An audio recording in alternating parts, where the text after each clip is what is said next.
What's going on? What's going on? We back with another one. This is Wiley. Welcome to my channel. Right now we're going to dive into some Jordan Peterson's funniest moments. Let's go dive into this. The Nazis and white supremacists assaulting people at your protest. Do you have any comment on that? Yeah, I don't like Nazis. Then Why were they here? Well, how can I answer are there views in alignment with yours? At some point you I have to think that's realize. a foolish question. Look, if you want to know what my views are, I've watched all of your videos, yes. Including Yes, I have, yeah. then why would you ask such a question? Because this is my interpretation of your videos. apparently. That's I wanted All of the people who arranged the protest against you watched all of your videos. do you want to I have disavow? 150 videos on YouTube. No, your lectures, which sparked the debate. I have want to 150. disavow the support Could you of let me white- talk to her for a moment? Word, they going in on him. Like, they asking him a question and then they want him to answer, but they continue asking him question after question. Like, let the man talk. Don't call me that, please. So, I have 150 lectures on YouTube. There's 500 hours of my views. Do you really If think that wanna you're find worth out all what of they that were- time? So look, I will answer your question, okay? I've studied Nazism for a very long time. It's been 4 decades, and I understand it very well. And I can tell you that there's some awful people lurking in the corners, and they're ready to come out.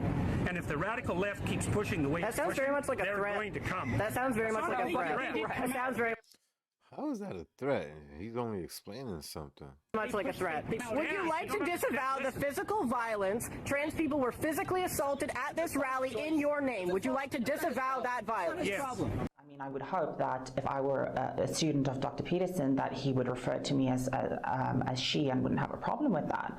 But at the end of the day, you know, a personal pronoun preference still is a preference for what language other people use. And at the end of the day, I don't have ultimate control over what Dr. Peterson, what the language he chooses to use, or anybody else for that matters. That's up to them. You see his face? He about to let it go on her watch. Okay, let me And find the out then. problem arises. Let me find out. If she Or him. were a student of yours, what would you call her? She. You would. Okay. But would you use alternate pronouns if a student asked you to? I think I've made my position on that clear already. Well, perhaps not to our audience at home who are just being introduced to this. Would you use alternate No. pronouns? And why not? Because I don't believe that other people have the right to determine what language I use, especially when it's backed by punitive legislation. See? Can't give me some set of rules and then I bring it up and then it doesn't work. You know what I mean? And when the words that are being required are the constructions, they're artificial constructions of people I regard as radical ideologues whose viewpoint I do not share. And Bill C-16 is actually not about cisgender people. It's about protections for transgender people. And that's not, you know, it's not about Jordan Peterson. So, you know, we should have people learning to listen more. We have 2 ears and 1 mouth for a very good reason. When things get political, I like to ask who benefits and who gets to decide the rules of the game.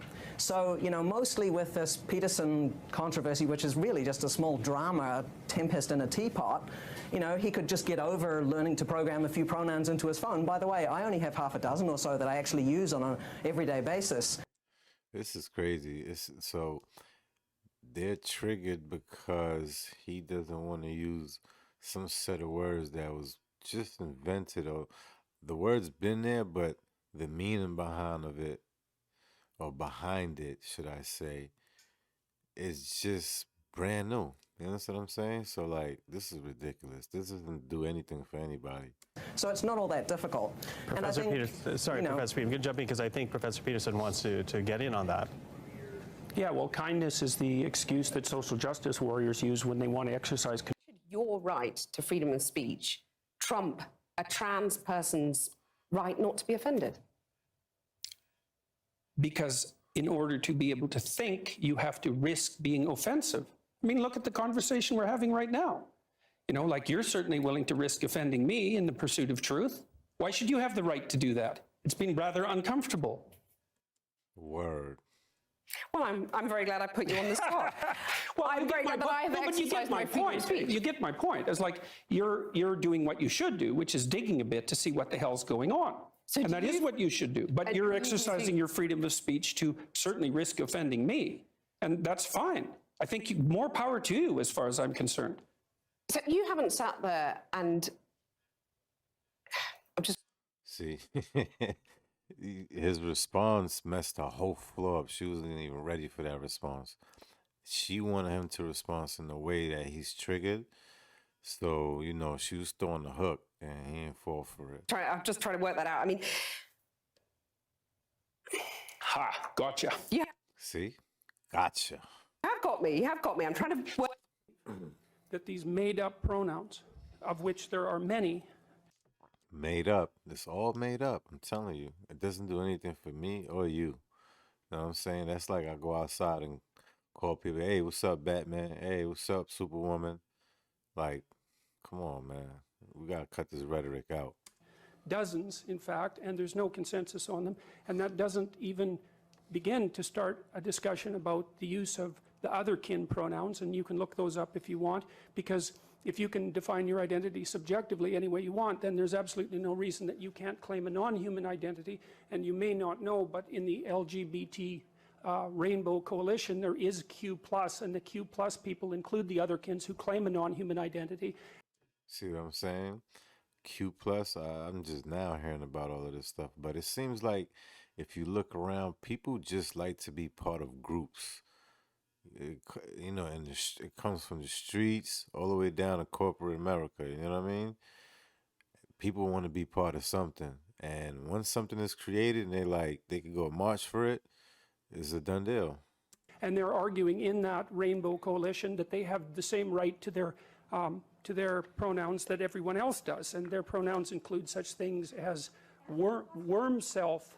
You're not supposed to interrupt. Actually, I was just going to ask if you could go back to the point about the analogy between the racial slur and the I don't think there's any analogy at all.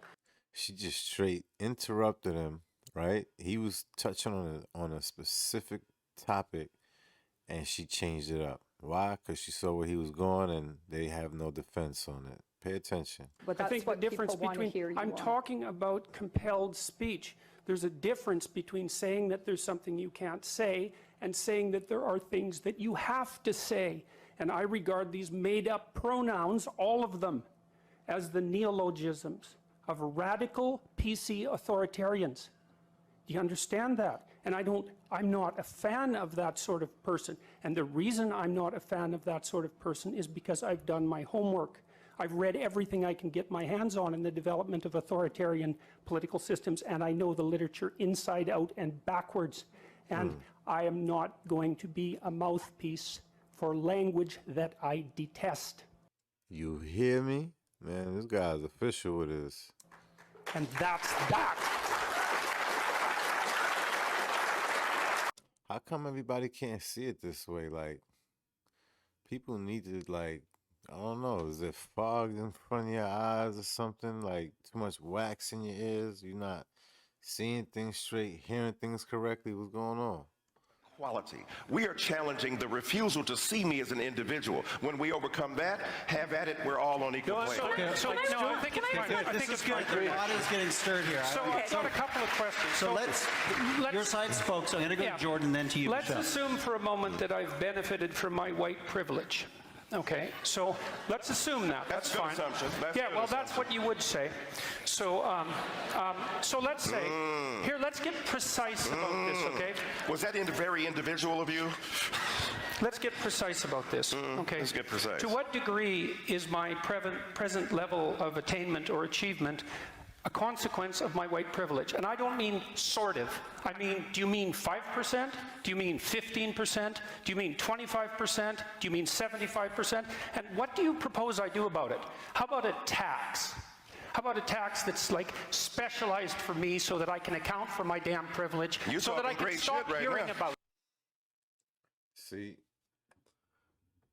this is what's going on with the world, man. No one sees eye to eye. Everybody sees it their own way. On that note, make sure you hit that like and subscribe and leave a comment. Definitely share this.